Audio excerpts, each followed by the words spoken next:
we are the only one civilization in the space, ladies and gentlemen. But right now, we found that there's a potential danger outside our world.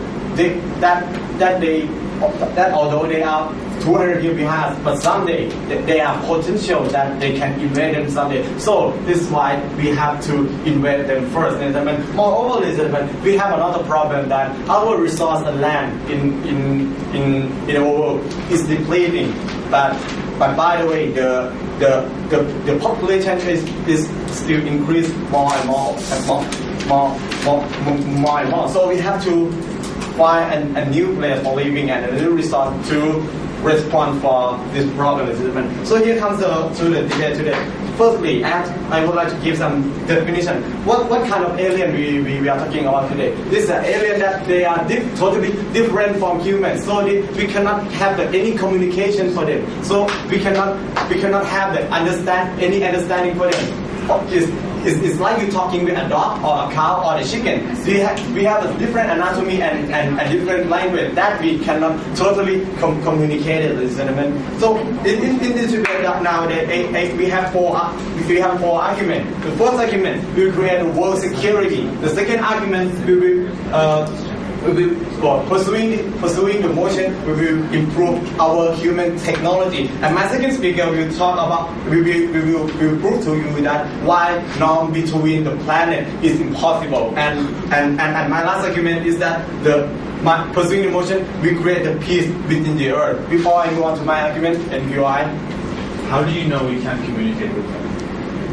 Ladies and gentlemen, we live with a dog for many thousand years. Nowadays we don't have any technology or knowledge to communicate with a dog. So what about the alien that you never find them before? How can you communicate them within the short period? And although you take time, we say that it's too late because as my argument will represent to you, we live in the anarchy of the planet. That there is no central authority of the planet. There are no interplanet organization that can create a norm or create an order between the planet. So in this condition, you can be invaded all the time, ladies and gentlemen. Although they are 200 years behind us, but not today, but tomorrow, and the next day tomorrow, that they improve the technology and they can invade us someday. So by this logic, you have to invade them first to protect your world security, ladies and gentlemen, because they have potential harm for you. So you have to protection. You need some protection,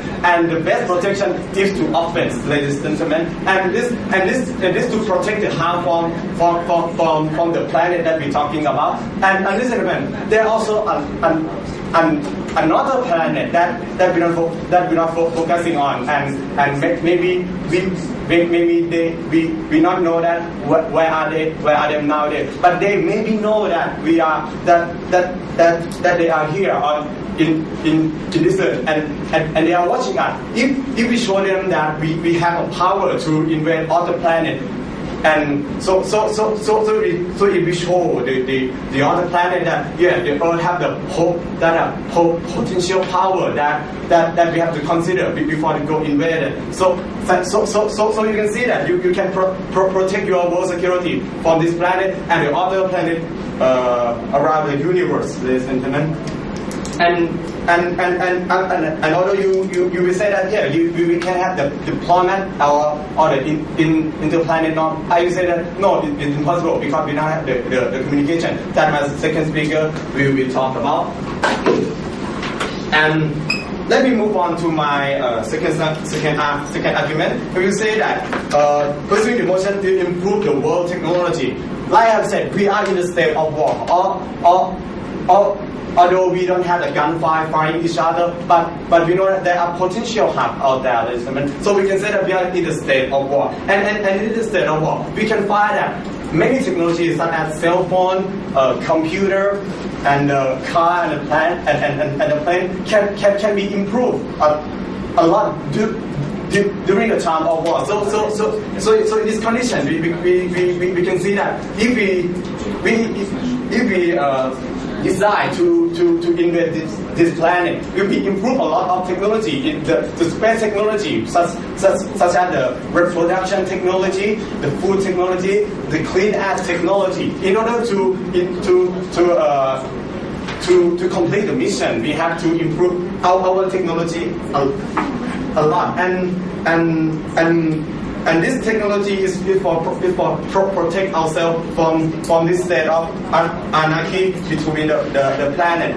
And the other reason is that we have the aim right now, ladies and gentlemen. In the past, the reason that we improved the space technology is during the Cold War that the two big countries that compete each other to show up that power in terms of space technology. So we can see the Apollo 11 and the Sputnik, and because that is happened during the Cold War period. But right now we don't have the Cold War period anymore. So there's the lack of incentive to create the new technology. But in this condition, we have aim right now nowadays. We have aim that there are resources that for people in the earth to go there and exploit. So when we have an aim, we know that what we have to do in order to respond to our aim. We know that we know that what kind of resource that we have to create the technology to respond, either the oil, either the diamonds, either the gold, either the silver. So we can respond to the aim very precisely. Is better than during the Cold War that we have to just improve and compete with alternative without any aim for the improvement. So like I said, ladies and gentlemen, is for the world security and to improve the life of human being in the earth that will get the consequence from the improvement of the technology. And my second speaker will put together why now is impossible. And this and pursuing the motion will create peace in the earth. For this reason, we are proud to propose.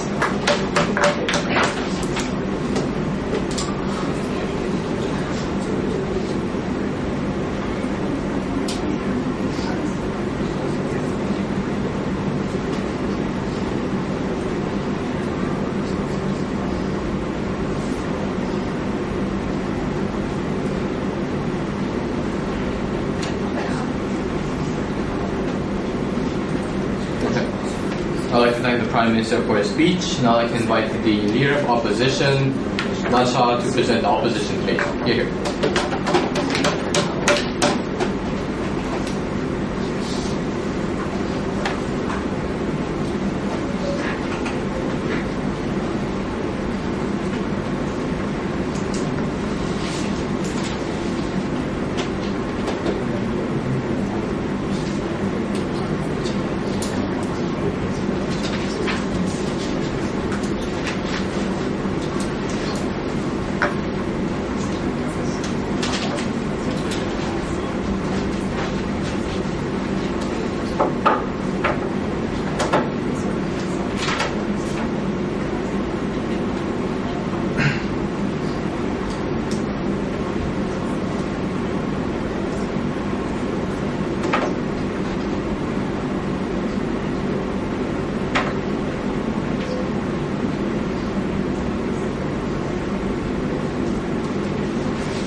Mr. Speaker, we think that the lack of analysis coming from the opening government about why it is their need to protect our planet. Because of this, right, we see no analysis coming from that side. Therefore, we don't think that there is a need for protection happen within this policy. Because in today's days, right, we have two arguments. Our first argument will be why there is a need for sustainable change of resources and how our policy will be able to achieve that. But before moving on to our arguments, some rebuttal. First rebuttal on the security that they're trying to propose, right?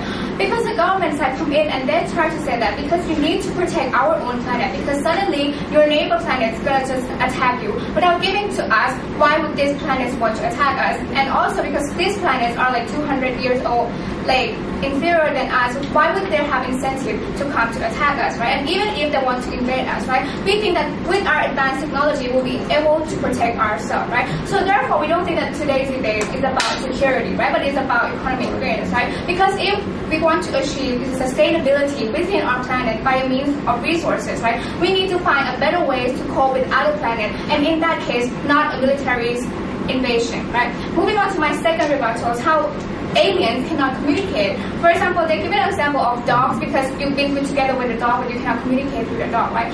First level, Mr. Speaker, what is the meaning of communication? We don't think that to communicate it has to be, speaking the same language, speaking English or speaking in Thai, right? There are many ways of communicating, and for our instance, right, dogs can also communicate at some certain points, right? But however, Mr. Speaker, assuming that another planet has similar conditions to us, that we can go in and take resources and we can use it for our own gains. Because of this similar condition, we are assuming that because of this, right, they will develop in a similar way as us. In our case, we'll be able to communicate to us, right? But even if we cannot communicate to them, right, then there is incentive for us to try to communicate for them, right? Because in this case, we want to go for exchange resources. But on their side, right, there is no means to try to, promote individuals to try to communicate with these people because you're just gonna go in and just kill everybody and take their resources, right? Moving on to my third rebuttal, right? Because they said that their policy will kickstart some certain space program and they're gonna promote more development because they want resources. Mr. Speaker, is not exclusive, right? Because in order to have those development in certain program, right, our side's already done that as well, right? Because if we want to communicate with them, right, in order to gain resources, right, then those development of the space program will be exist in our case, right?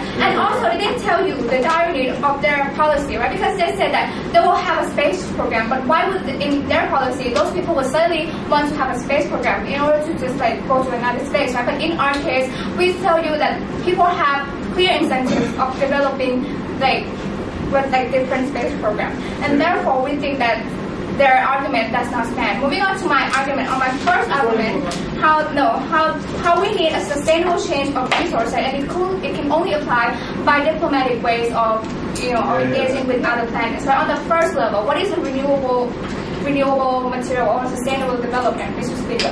Because we do agree that we are in scarce of resources, and there are always a demand of resources all the time, right? But we think but our ways of approaching it is different from their way of approaching it. Because what they're trying to propose to us, Mr. Speaker, is that you just go in and you just try to get all those material that you need to do and just come in and then try to develop by ourselves, right? We have a problem with that. First, because of their raw materials, they have a means of development that you have to lose, right? Because it's a different products of different planets, then you have to lose time and you have to lose money in order to develop those kind of resources, right? And also there are always a possibility of retaliation from those people from other planets as well. So in this case, we don't think that is renewable. But on our case, Mr. Speaker, because when we establish a diplomatic way, we establish free trade of barter system between two spaces, right? It's better, right? Because first we still able to maintain our local knowledge, right? Because this local will be able to deal with their resources more than us, right? And also we give them incentive to maximize their resources and then exchange with us, right? In this case, right, both people have incentive to promote their resources and exchange toward sustainability. And before moving on to my second argument, yes. all of your rationalizations already assume that they think exactly like us and they will rationalize ideas exactly like us. What if they are a primitive warlike race that just want to kill people? At least, Mr. Speaker, if we can communicate, even though we don't first, like assuming we cannot communicate them in the first place, right? What we do is when we go there and we try to communicate or find a way to communicate with them first, right? Not on their case, because if they're assuming that you cannot communicate with them, you just go in and you just kill everything, right? All those benefits that come from able to communicate or able to, sustain economic agreements together, those benefits will be lost under their paradigm. Moving on to my second argument, how this will create backlash toward our own planets, right? On the first level, right, of the local retaliation, right?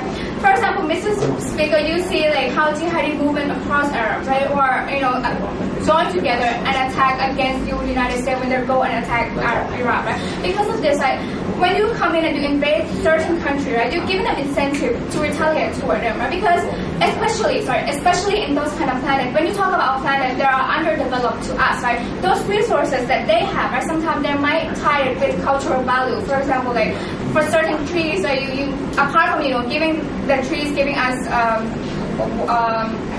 apart from giving us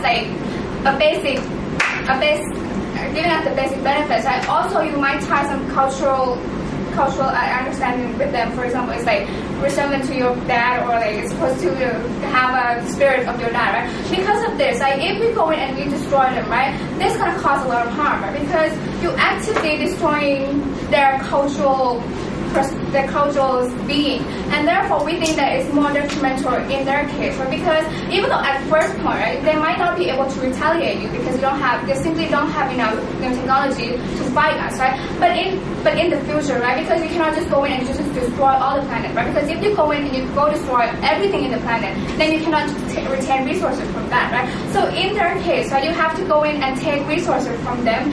So you still have those local people there anyway, and therefore in the future, those beings that will eventually able to retaliate to you, right? And this is bad for us, right? Because first, we are unable to have a sustainable resources flowing from another planet, and also you will have to spend a lot of resources in terms of against those retaliation that happening from the local. And that's why we think that their policy will not work in many ways in terms of sustainability and in terms of protecting their own land. And that's why we are to oppose.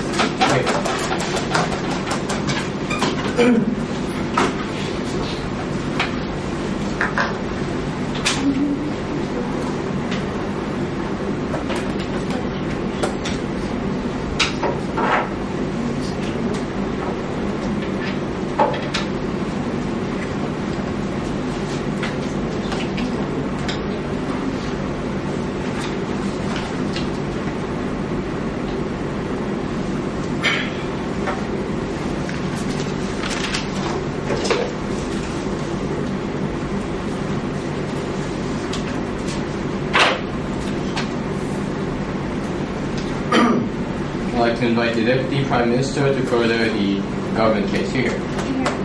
Ladies and gentlemen, the opposition have been proposing us about the idea of diplomacy, but however, that is not going to be possible as we have stated that our scientific scientists have proven that the anatomy of the aliens are not the same thing. We cannot communicate with them. So, and I will explain to you why diplomacy, the idea lies at the very idea of language and communication itself, cannot be possible at the first place, so that their case will not stand. So, and before I move on, a rebuttal, as a counter rebuttal, to say it's like a dog. We can communicate to a dog to some certain extent, but aliens we're encountering here is not like a dog. They have knowledge. They know how to communicate. The case that one day we just found out that they happen to be here already prove us that they have the technology to pose a threat to us. And about your renewable technology, today we have proven it's proven that it does not work. Okay, and that will fall as well. So let me first let me move on to my first argument, and that is norm can never happen between planets. First of all, basically aliens, as I have stated, cannot communicate. Let me tell you about something about language. Language is something fundamental in our mind. It is what make us think like we are. It is what creates our culture as it is. So by having different language, even though you say there's a language between them, there's no anything guaranteed that they value human rights as we do. And secondly, and the ability to communicate, when the ability to communicate is lost, it destroys your hope of having diplomacy. And this is shown, for example, in the principle of international organization as we have here today. My analogy for interplanetary norm is to look at international norm today, and that is an international norm, international organization today. Our international norm and organization based on trust. It's based on symmetrical information that they will not be taking advantage of each other. They know the other's intention. Having the different language, or even having no ability to communicate with aliens at all, will destroy that trust, because we don't know their intention, if they are going to be hostile to us or not. And that is why we are in the state of anarchy between them. That would pose us with a dilemma to increase our potential to fight with them. And if you talk about the rights of them, then we'll say that it only applies to human being. As I said, different language, different communication skill comes with different value. Human rights or any kind of rights cannot be applied to them in any way. Okay, so let me move on to my second argument. That is, by invading them, we will create a peace on Earth. And here's my analysis. The first thing why can we unite? How can we unite? The answer to that is that there is another different other thing from us. For example, you are Thai because you have other countries around you, so that you know that you're Thai. In this case as well, we know that we have the awareness that we are global citizen. As well, the moment we know that there is another life exists on the other planet, and that is what I mean by the other. So we've seen through history, for example, Muslim Brotherhood, before they were fighting each other, and now they're united together to fight against United States. And also, that is why by having the other to invade us, it creates a common sense of terror to us, and that is why we're more likely to unite and be cooperative to fight them and to develop technology even more. Even that's what you want to say about developing technologies. And the other thing is, a human will find their commonalities to know each other, and that reinforces the principle of human rights, the principle of cosmopolitanism, and on Earth even more. For example, now we know that the other person, even though they are facing poverty in Africa or in any place in the world, we know they are in suffering. However, we don't feel that they are one with us. So the principle of human rights is not applied to them. Applied to them, but not fully enforced. However, by knowing that there is another different other which will harm you, and you know that there is no way we can communicate or create a common norm with them, that's why we need to rethink about ourselves, applies our own human rights even further, and for example, when the idea of our ideology on Earth will be developed. For example, the fight between communists and the liberal. The communists tries their very best to blame the liberal world of their weaknesses. So liberal democracy must develop itself. So to apply its idea of human rights even more and even rigorously to strengthen their culture, and that is what we're trying to say here. It will make our Earth even more stable, and it will, and we still need to do that for our people. As my first speaker said, thank you very much for your attention.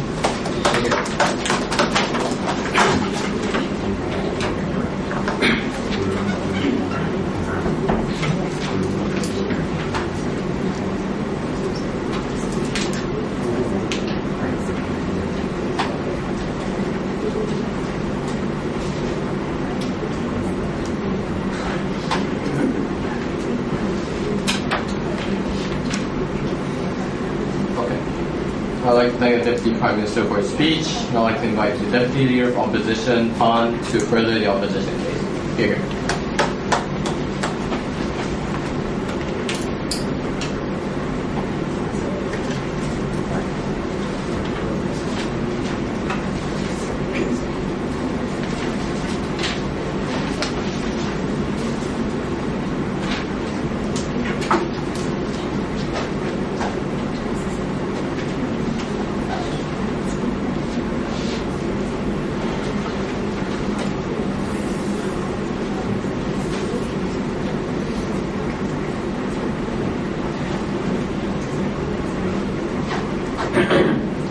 Are you growing your beard recently?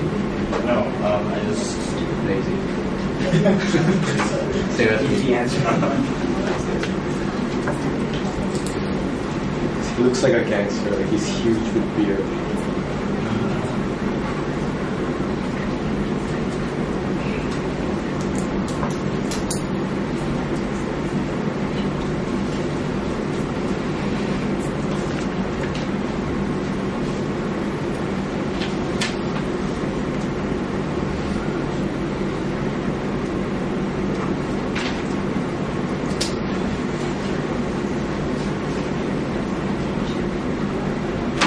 Mr. Chair, this debate is about two things. It's about the need, it's whether about we have the need to invade another planet to A, protect ourselves, or to B, get resources. What we are going to show you in this debate, in this speech, Mr. Chair, is that we don't think that there's a prevailing need for us to preemptively strike another planet because we fear that that planet might strike us. Because that possibility is simply non-existent. What we are going to tell you, though, Mr. Chair, is that the stance of opening opposition is very clear. That we believe that an interplanetary trade or diplomatic relations should be the thing that we strive for, not an all-out invasion that exploits their resources and takes everything away from them at the end of the day. Because we don't think that that's sustainable to begin with. So, firstly, Mr. Chair, I'll bring 3 points of substantive in this debate. Do we have a need to do this? Why will trade work as a better alternative? And why this undermines global initiatives for peace? A direct clash against the second speaker's argument. So, do we have a need? The first thing we question the government side, Mr. Chair, has never really been answered. Why do we need to preemptively strike a planet? Is there a real and imminent threat that is posed against us? The first thing we say is that what motive would that planet have to attack us in the first place? They didn't explain. The second thing is that even if they had a motive or the technology to be able to send spaceships with intergalactic nuclear missiles to attack us, why will we not be able to defend ourselves, provided that we have a technology that is 200 years in advance of their technology. So we don't think, Mr. Chair, that threat is imminent to begin with. So the real issue in this debate is that of resources and whether we have an urgent need for us to develop to gather resources from another planet. What we say, Mr. Chair, is no. We have resources enough for us to live in this Earth to begin with. What we need to do, Mr. Chair, is work on a global governance system in order to be able to more effectively more effectively distribute those resources, or at least have some population management, which are already currently making progress, Mr. Chair. So these things currently are making progress, and we don't think that the need for a resource is that big for you to risk an international war, an interplanetary war to begin with. So we don't think that need is imminent. But considering that there is a need, we think that if we choose to engage with another planet, we should do it diplomatically, having mutual trade benefits and things like that. We think that's a much superior model. So before that, no thanks. The second point I want to talk about is will their policy be effective? We don't think so. On the first thing, right? We said that if their goal is to have resources, we don't think that the ability for them to extract resources will be that effective in comparison to us. Why is that? Because firstly, they admit, right, that they won't be able to, assuming that they won't be able to communicate with these individuals, they won't be able to identify what these resources are, apply these resources to Earth, or at least know how to regrow these resources. What that means, Mr. Chair, is that the ability for them to extract these resources will eventually be not limited. It will not be sustainable. What that also means, Mr. Chair, is it will take awfully long time for us to be able to gather scientific data of how these resources may be used. What we see is most important, Mr. Chair, is to get the cooperation of locals to begin with, for us to understand how these resources may be used, how they may be sustainably grown, and things like that, so we can have a more sustainable channel of resources to begin with. But let's look at the second idea, right? Because we also said that resources won't be sustainable. Why? Because we will see immense retaliation from these planets. They told you, Mr. Chair, or we've told you, Mr. Chair, that groups in Arab countries were able to coagulate together in a jihadist movement against American imperialism or against American hegemony because of an attack. The same thing can happen, Mr. Chair, within these planets. Even though they have primitive fighting abilities, but together they can be quite damaging. What that means, Mr. Chair, is we might have to sustain an interplanetary war, which will cost us tremendous amounts of resources, which is not worth it. But the second thing that the second speaker brought to you is we'll develop unity in having a common enemy. We don't think that's so, because for you to develop a unity in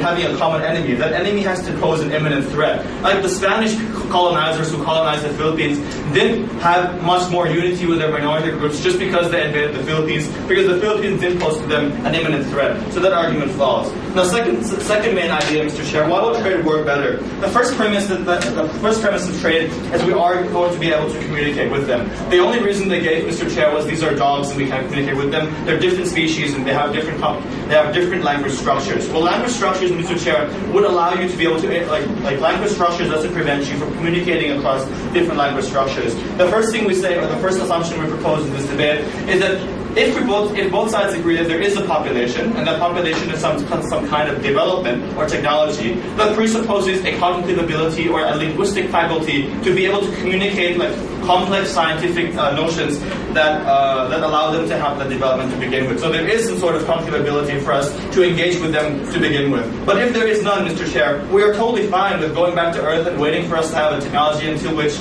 we can have the ability to communicate with them for us to go back. We don't see the urgent need. But why will this work much better? Firstly, it's because there are mutual benefits between both planets, right? Because there are mutual benefits. What this means, Mr. Chair, is if we are able to communicate with them and develop economies and transfer technologies to those countries, to those planets, we will be able to develop complementary industries, which will therefore make interdependent planets and therefore create peace. Even if that isn't the case, Mr. Chair, there's something that both sides can gain. They can gain our technology and we can gain more resources to feed our hungry people, or we can have some more space to transfer people there to their environment. That is not possible, Mr. Chair, when you create an antagonistic environment where we go in there and we kill everybody, and when everybody hates us for being in there because we've killed their mothers and sisters. So we don't think this kind of retaliatory environment is something that is good for the extraction of resources, nor the application of their lands to begin with. So we won't be able to use it. So their model won't be able to utilize, will not be able to be utilized to the fullest extent. The last argument, Mr. Chair, why will this undermine global initiatives for peace?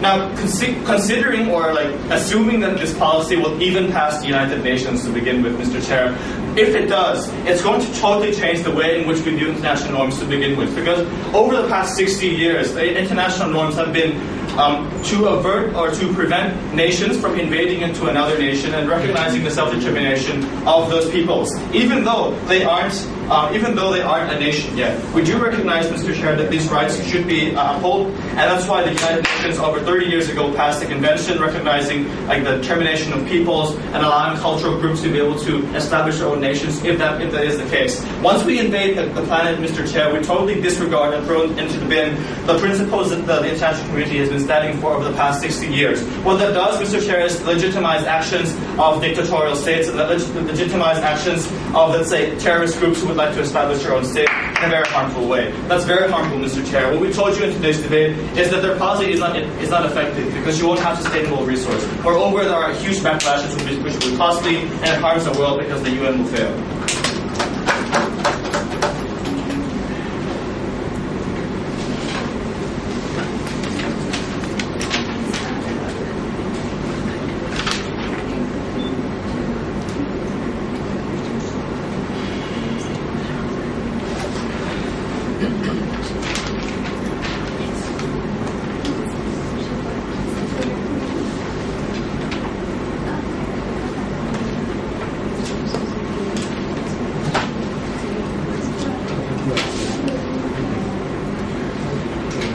I'd like to thank them. Is that a compulsory POI, false POI? Oh, well, we didn't implement it here, so. Can we do so? What? He did? Yeah, that not happening. He told us to. So. Okay, not in this room. Actually, yeah, I think it's a very interesting thing to do compulsory POIs. Anyway, it won't happen, yeah. Not in this, maybe in next round, but not in this room. Alright. Okay. Now I can invite the member of government, Yuma, to further the government case here.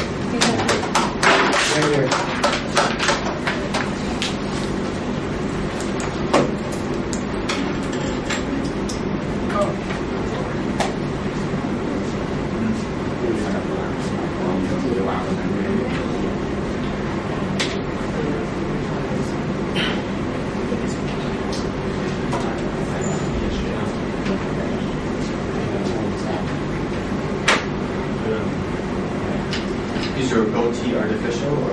Yeah, it's artificial. Oh, so you shave the rest? Yeah. Wait, no, like it's only here. But I shave like here out, but I kind of leave my goatee. Here.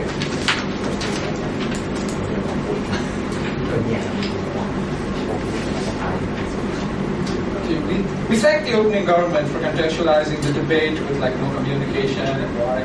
But allow me to explore all of these contingent ideas in more detail. Now, the first thing I want to be understood in this room is that even if we don't hanker for war, eventually our own people will be doing it. Why? See, all social circles, there is a concentric setup of social circles that eventually boil down to the individual. The individual surrounding the individual is the family, surrounding the family is the neighborhood, surrounding the neighborhood is the city, surrounding the city is your country, surrounding your country is the world. And basically, people recognize that this is my family, the world is my family. What they do not recognize is some other world somewhere out there with plebeians are also my family. And to say that there is no need for resources is a grave understatement of what is happening around the world today. People in Kenya are being killed by the thousands for water. So to say that there is no need for resources immediately is wrong. And we must realize that human lives, and a lot of human lives, are being lost for it. Now people are going to say, does our government value us over them? The question will come as that. And eventually, let there be no mistake, these people will eventually hanker for war. We don't have to do it. They will do it for us. But I will tell you what are the disadvantages in waiting for this to happen. Now, firstly, see, going and conquering somebody else doesn't necessarily have to mean we kill everyone. I don't even think they ever said we are going over there and killing everyone. So that was a completely out of the field proposition that was brought up here. But think about it. The world up to today has existed in a cycle of subjugation for resources, and it has not been the case that humans have wiped out other humans like that. Eventually there is a coalescing of these two peoples. Now, think of what happened in America, right? Well, India, but America, but they thought it was India, so whatever. The Indians were taken over by the Americans. The Indians are still here today. The Greeks were taken over by the Romans. The Romans continue to persist under the Greeks continue to persist under the Romans. Byzantia took over Rome, and the Romans continue to persist under Byzantia. We are not advocating a genocide of the alien species. Now, that being said, even though we're not actually going to kill them, our own people do want to see that us caring for our kind over their kind. Now, what's going to happen if we wait? If we wait, then it is only a matter of time until they actually come up with weaponry that is capable of doing a lot of harm to both sides. Now, I want to share you the story about what happened in the Gulf War. Basically, America came with a lot of tanks. And Israelis also had, whoever was there in the Gulf War also had tanks, but those are old tanks.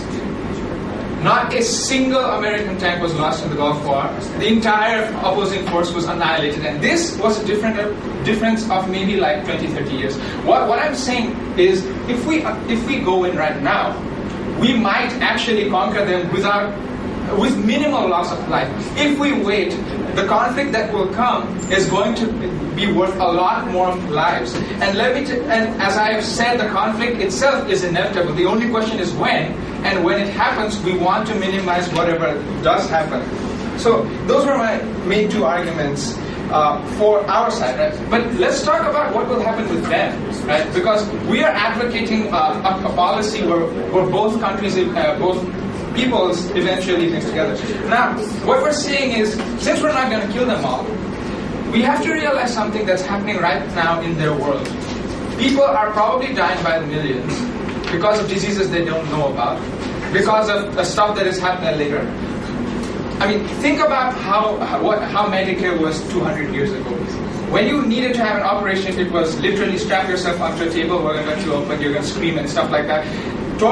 This kind of suffering is happening at this moment on this planet. And now, I am not saying that we are going into this with completely clean hands and come out of it without sin. But we argue that they do stand to gain a lot from our own technologies once we subjugate them properly and assure that they do not go out of control later. We're going to accelerate their own advancement in a way. And this has been seen in the past as well, right? When the Romans took over the Gauls, it's not like they killed all the Gauls and the Gauls were gone and the Gauls were suffering and slaves. No, that didn't happen. They were first second-level citizens, and then they grew in to become accepted by the community. The idea is that eventually this acceptance will come. Now, I'm not saying it's going to happen right now, but it's better than waiting and then having everyone kill each other off. And let me tell you something about this. You can say that our technology is 200 years ahead of them, right? But look, you only need a certain level of weaponry to ensure that everything is destroyed. It's asymmetrical. Right now, there is enough weaponry on this planet to wipe out the planet 24,000 times. Even if they manage to build 3 nuclear weapons and lob them at us, I think it is a very grave misunderstanding of ballistic physics to say that we can just shoot down those. It doesn't happen like that. It does not happen like that at all. Those things are coming in at entry velocity, which is about 60 kilometers per second. You're not going to shoot that shit down with nothing. With even the best technology, it's extremely asymmetrical. At one point, you stop being able to retaliate to these kind of attacks. Now, moving on, my point is that, look, they have resources right now, and we have completely done away with whatever we have. We have managed to make so many of our species extinct. We have managed to use all of our natural resources. We have managed to deforest like everything. What I'm saying is, by going in now, we can stop them from making the same mistakes we did 100 years from now, all of those resources, if they are truly advancing at the rate that we are advancing, 100 years from now, there is going to be no resources for us to go and take, because we did away with our resources as fastly as they're going to be doing away with their resources. We need to go now. We need to make it so that they do not make the mistakes that we did. But we have to go in as a military invasion and simply not as a diplomatic envoyship, because all people have their own ego and a sense that they want to protect the ownership over their land. They're not going to accept us simply going and saying, hey, do this and hey, do that. That never works and never has worked in the past, even with human civilization. It has not happened that way. You told us an example yourself of how these Iraqis don't want other people telling them what to do, even though that thing is objectively good for them. And basically, it's time to choose. It's time to choose between your own brothers or Pandorans. And you must find to be on our side in this debate.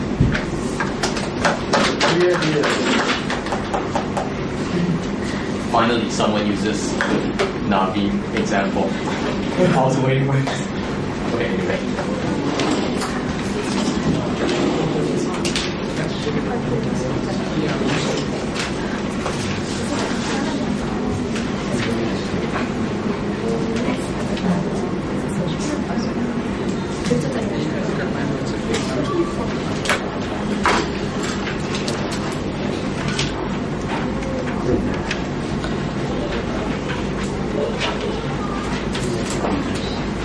Now I can invite the member of government, Milo, to further the opposition case. Here.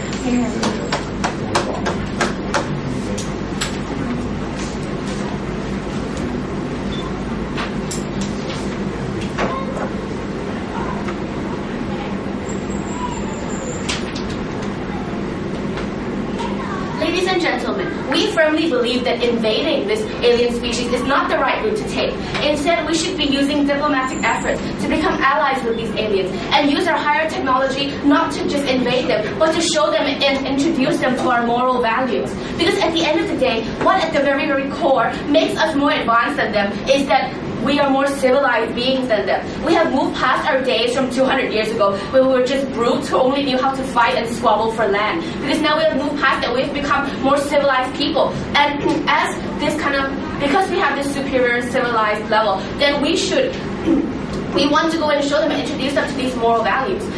Because now, on the government bench, they talked a lot about how we need to invade now because the alien species lack these moral values, and then they're like hostile and we cannot coexist. But we believe that this is not something that we just want to let it be. We don't want to just invade because they lack moral values, because we believe that if we don't try to put diplomatic efforts and try to instill upon them moral values, then what will happen is that this whole system of invading every time you need something and this hostile interacting between planets will just become this continuous cycle where different planets will just keep invading each other whenever they need something, and there will never be peace among the planets because we don't even try it, because we just think it's a given that, oh, they're hostile, so let's just be hostile too. If we don't even make an effort to try and make diplomatic efforts, then it will never happen, and it will just be this continuous cycle for future generations. So we believe that the plan that they have come up with is not sustainable, and it's a very short-term and shallow method of thinking, and that we believe that this is not the right route to take. And then, for these reasons, we proud to vote. Now, let me just move on. No, please sit down. Let me just please move on to my main rebuttals. I have a few main rebuttals here. So first of all, on their side, they came up and said that peace cannot possibly be achieved because all these different, planets have different values and different language, and we don't understand each other. Well, let me just tell you that it always takes some time and effort to understand something different from us, right? It's kind of like in the beginning when we discovered the existence of sea animals, none of us ever thought that we would be able to sort of, communicate with dolphins, right? When we saw the dolphins living in the sea, they don't even live on the land like if they don't know how to walk. Humans never thought that we would actually be able to form some sort of bond. But now look at it. Humans and dolphins are close. Dolphins are being trained by humans. You know what I mean? Like, dolphins are like a girl's best friend. Okay, so we've become, through effort and because we try to communicate, we can coexist and form a bond. Just like how they say we can't talk to dogs. That's, BS. Come on, we can talk to our dogs, right? Because through all these years, dogs are man's best friend. We can all coexist and there is peace among human and dogs. You don't need to have the same language to have peace. What is that? Now, Before you move on. no, please sit down. Now, what we are looking for is a sustainable long-term solution. So instead of just following the example of the Romans, like they brought up, strutting around and showing off our power and just invading everything in sight and ultimately failing, we think that we want to aim to be more like the United States. Use diplomatic efforts and try to come up with a peaceful solution. Okay? Now, and then for my second rebuttal, they came up and talked, please sit down, sit. They came up and talked about how we have to invade because these aliens are some sort of potential harm that could come and invade us. Well, you know what, we don't see this potential harm. We don't, there's no reason for us to believe that they're suddenly going to stand up and be like, we want to invade these people who are 200 years better than us.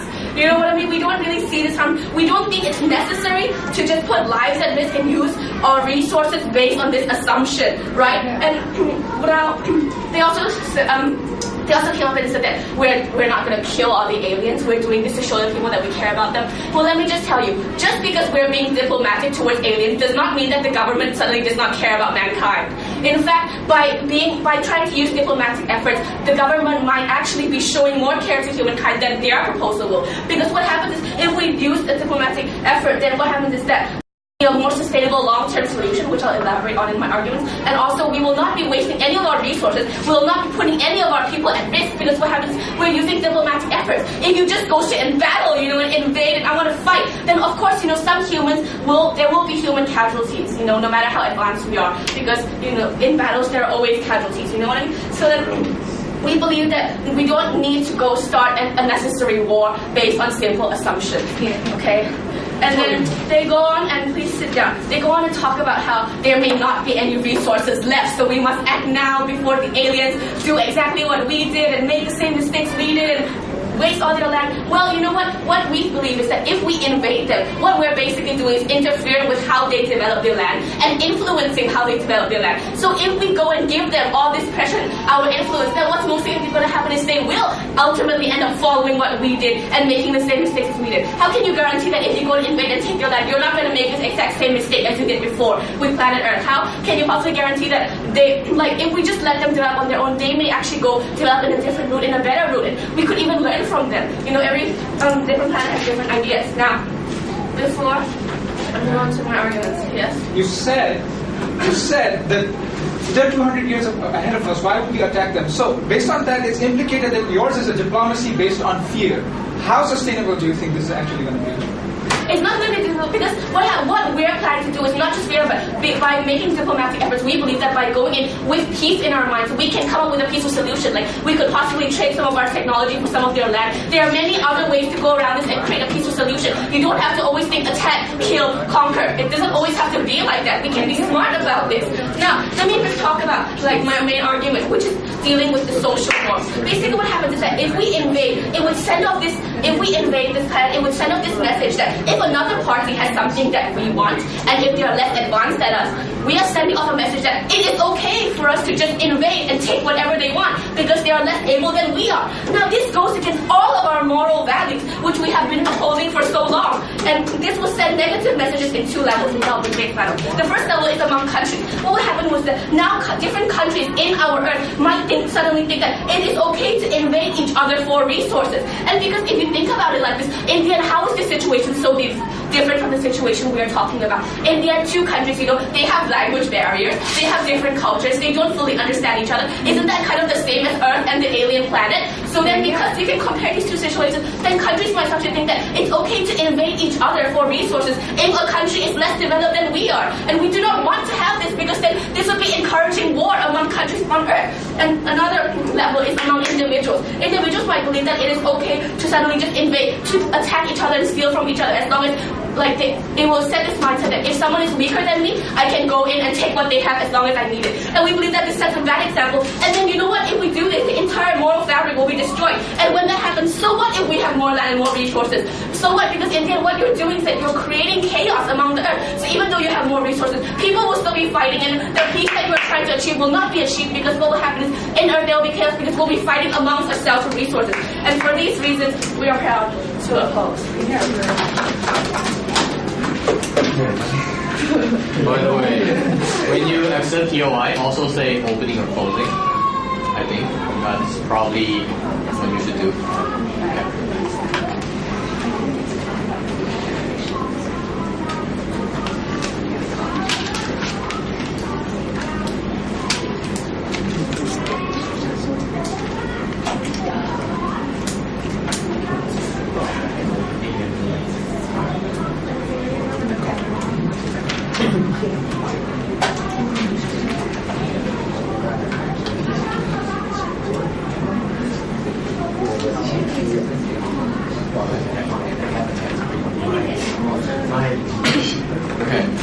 Now I'd like to invite the government whip to conclude the government's case. Here.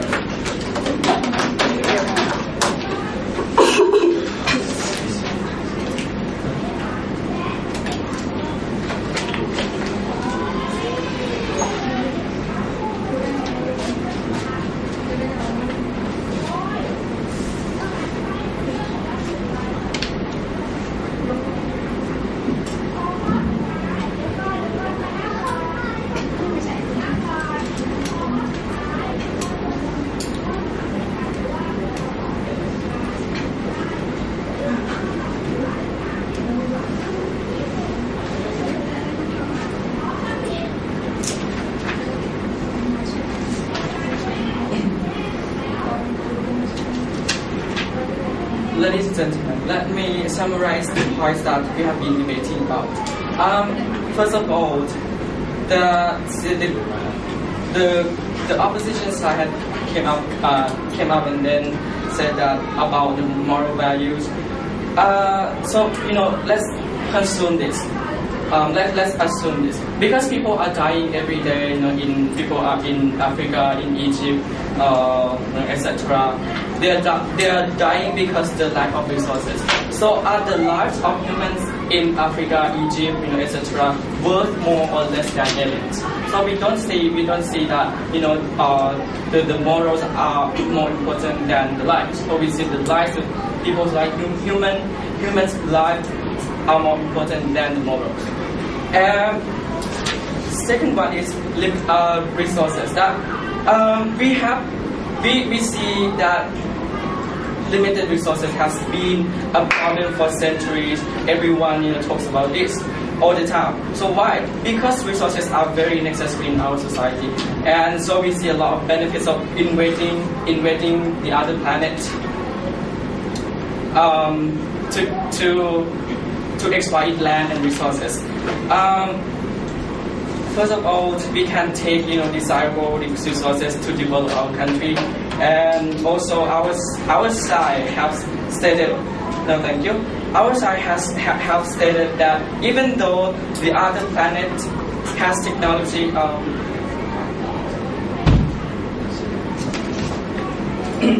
even though like the other planet they have technology which is 200 years behind us. But there could be useful resources that we can actually bring to develop and enhance our technology, and we agree to invade the planet as well. But we are not saying that we are going to make wars or fighting because we want to avoid crimes, avoid wars, avoid fighting. The opposition side said we can. The opposition side said that we can educate local people to deal with the resources on their land, in their hometown, so that we can bring up more resources to develop our country. But we don't see how it's going to work, as humans' needs are unlimited, but resources are limited. Sure. Yes. Assume war on your side, where the intervention on your side works. Why is that so much better and more sustainable than trade on our side?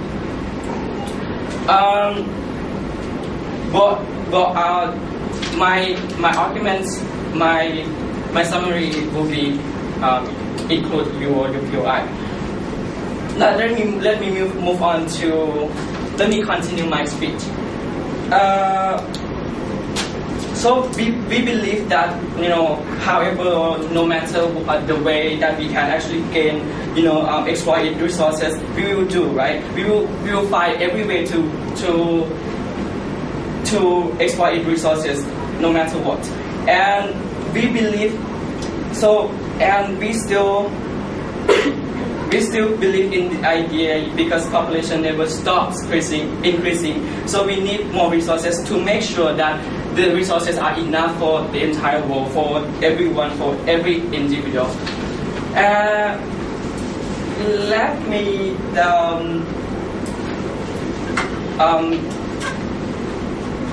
move to the next point. The opposition side came up with the example of the dog, that we can talk to the dog. Yeah, we think that the example of the opposition that there are many kinds of communication is right. But even we can talk to our animals, our dogs, but we don't think that dogs can understand every meaning of what we say or what we told or what we talking to them, and we believe that dogs or animals cannot actually do every action, do every what we tell them to do, and so we don't support the idea that the idea of communication that we talk to dogs, and then are we gonna bring dogs or animals into our business or in investment? Because this is the country. The businesses are the businesses belong to the country. It's like very important thing. So we don't think that we should bring dogs to involve with these businesses. So we consider more deeply in terms of understanding each other. So we will never understand what the aliens on the other planet say or how they act, and they don't know what we do either. So we think that we have no way to communicate with aliens or extraterrestrials, what they are called. And according to the motion, the technology on that planet is 200 years behind us. So we are smarter than them, right? We're smarter than aliens, those extraterrestrials. So we are educated people. We know how to invade to gain economically useful resources without wars. So we don't need troops or military strike in this action. Just in case, if we do need military troops or military strikes, okay, we will bring into the action too. But we don't exactly know, right, what is on. We don't exactly know what is on the other planet. So we simply say that it is possible if we simply say that it is possible if we need troops, we need military strikes. We will implement military strikes and put into effect. But if we need even we need to put military strikes into the action, we just need troops for self-defense, okay? Because we don't know anything about the organism living on the other planet, and we just assume that there's a plenty of resources on the other planet, but we don't know who they are. We don't know how many harms or how many we don't know how they are going to react or interact with us. So we need tools for self-defense or for protection. So that's why we need protection. And we're not saying that we're going to kill all of them. We just need their land and resources in case they attack us, right? Why are we scared of them? Because we have more advanced technology. We are smarter than them, and our technology is 200 years ahead. Thank you. What's your nickname again?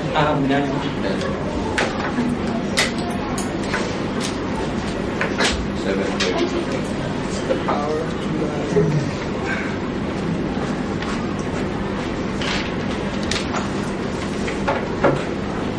Okay, now I'd like to invite the opposition with Peach to summarize our debate. Yeah, here.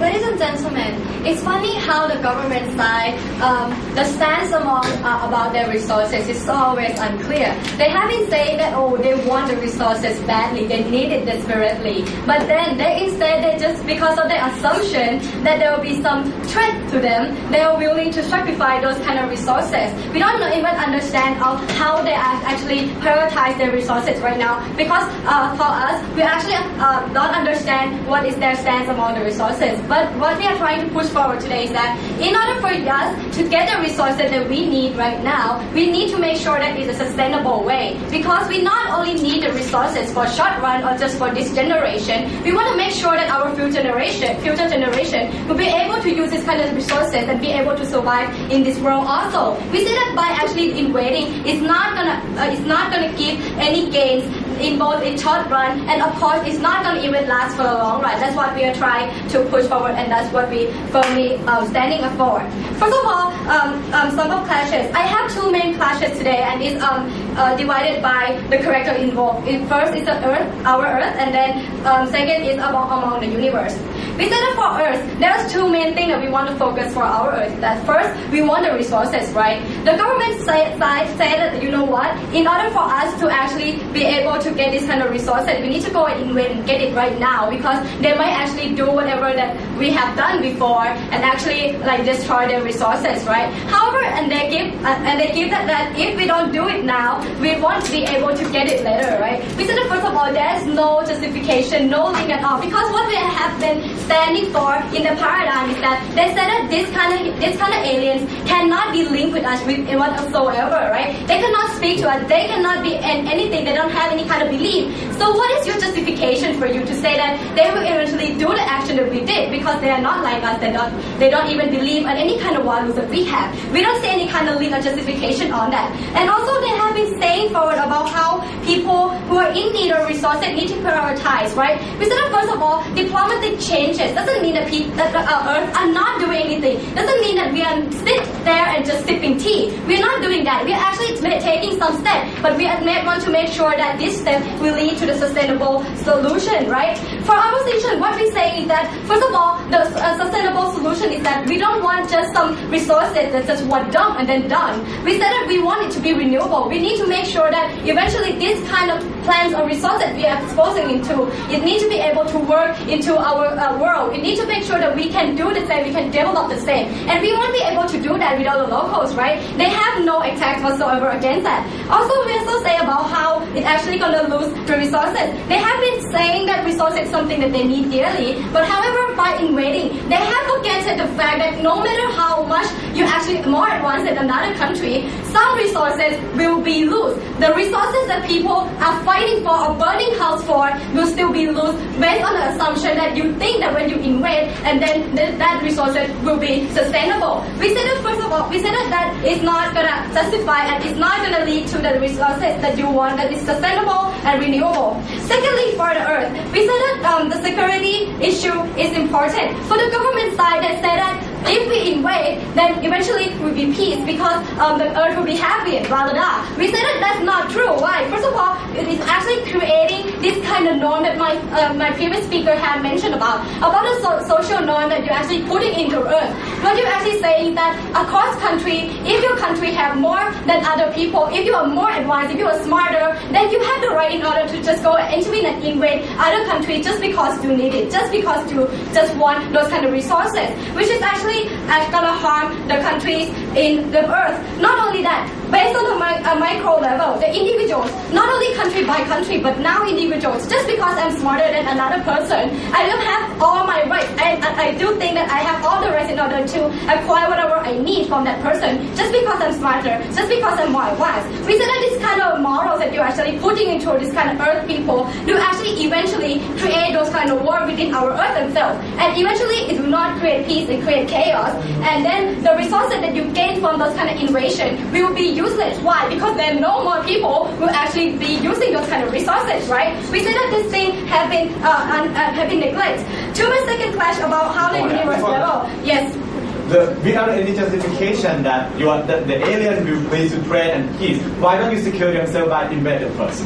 First of all, we say that first, in order for you to have the moral justification to invade someone, is that you need to know that they are harmed, which of course you did not prove us anything that there could be potential harm. You did not say to us about how you actually can prove that they will eventually harm us, right? You said that they will, but you don't give any kind of proof, not give any kind of justification. We said that if without that, there is no morals in order for you to invade them in first place. And also, this will elaborate more to why we cannot invade, because they would actually harm the universal atmosphere. This will be elaborated more in my second class. For my second class, it's about universal atmosphere. We said that the problem that they said that we need to invade is that because the universe doesn't have any kind of commonalities, doesn't have any kind of common moral codes that we can actually link upon another planet, right? We said that if that is your problem, we said that as my previous speaker about we should actually go and actually create them, because if you don't create them, you just go ahead and invade. What you actually creating is you create this kind of vicious cycle when you just invade over and over. And we said that by you actually doing that, your universal atmosphere will never be peaceful. Will never there will be never a once time that that the earth will have no potential harm. We said that this kind of thing will actually go and moving forward. So what we say is that we should actually create this kind of diplomatic steps and actually create those kind of moral codes in for the universal, because first of all we are smarter, and of course we are advanced. We should be like US, not just Romans, who actually go and invade and kill all the people and conquer. As my previous speaker said about, we should actually use this kind of civilization